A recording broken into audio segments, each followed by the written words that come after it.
கடலூர் அருகே மென்பொறியாளர் குடும்பத்துடன் கொடூரமாக கொலை செய்யப்பட்டு வீட்டுக்குள்ளேயே தீ வைத்து எரிக்கப்பட்ட சம்பவம் அதிர்ச்சியை ஏற்படுத்தியுள்ளது. குற்றவாளிகளை பிடிக்க போலீசார் தனிப்படைகள் அமைத்து தீவிர விசாரணை நடத்தி வருகின்றனர். செய்தியாளர் தேவநாதன் வழங்கிய தகவல்கள் இவை. கடலூர் அருகே உள்ள காராமணி குப்பத்தைச் சேர்ந்த மென்பொறியாளர் சுதன்குமார் ஹைதராபாத்தில் ஐடி நிறுவனம் ஒன்றில் பணிபுரிந்து வந்தார். மனைவி கருத்து வேறுபாடு காரணமாக பிரிந்து சென்றுவிட்ட நிலையில் சொந்த ஊரில் வசித்து வரும் தனது மகன் நிஷாந்த் மற்றும் தாயார் கமலேஸ்வரியை பார்க்க சுதன்குமார் கடந்த வாரம் காராமணி குப்பத்திற்கு வந்ததாக கூறப்படுகிறது. இந்த நிலையில் சுதன்குமார் வீட்டிலிருந்து இன்று காலை துர்நாற்றத்துடன் புகை வருவதை பார்த்து அதிர்ச்சியடைந்த அக்கம் பக்கத்தினர் இதுகுறித்து நெல்லிக்குப்பம் போலீசாருக்கு தகவல் தெரிவித்துள்ளனர். போலீசார் வந்து வீட்டின் பூட்டை உடைத்து உள்ளே சென்றபோது வீடு முழுவதும் இரத்த கரை படிந்திருந்ததோடு ஒவ்வொரு அறையிலும் ஒருவர் என சுதன்குமார், நிஷாந்தன், கமலேஸ்வரி மூவரின் உடல்களும் கருகிய நிலையில் சடலமாக கிடந்துள்ளது.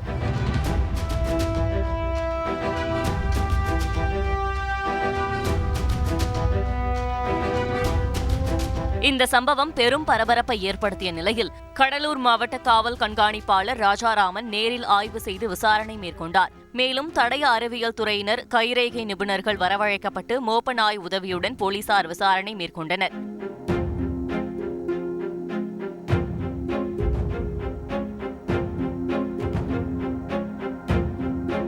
போலீசாரின் முதல்கட்ட விசாரணையில் மூவரும் கொன்று எரிக்கப்பட்டது உறுதி செய்யப்பட்டுள்ளது.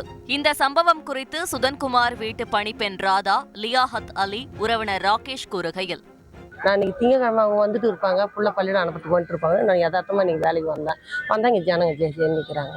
என்ன நடந்தது? எனக்கு எதுவுமே தெரியலையே, என்ன நடந்ததுன்னு இன்னும் தெரியலையே. கிளம்பி வந்தோன்னே ஒரே கும்பலாக இருந்தது. அங்கே இந்த பூட்டி இருந்தது, அந்தாண்ட கதவு திறந்து இந்த மூடி இருந்தது. அப்புறம் தான் போலீஸ் எல்லாம் பூட்டை உடச்சி போய் பார்த்தா இருந்திருக்கு. அவ்வளோ மனசுக்கு மட்டும் தான் இருந்திருக்காங்க, வேற எதுவுமே. நாங்கள் பேரன். செய்தியாளர் தேவநாதன் வழங்கும் கூடுதல் தகவல். இந்த கொலையாளிகளை பிடிப்பதற்காக 5 தனிப்படைகளை அமைத்து கடலூர் மாவட்ட காவல்துறை கண்காணிப்பாளர் ராஜாராம் உத்தரவிட்டிருக்கிறார்.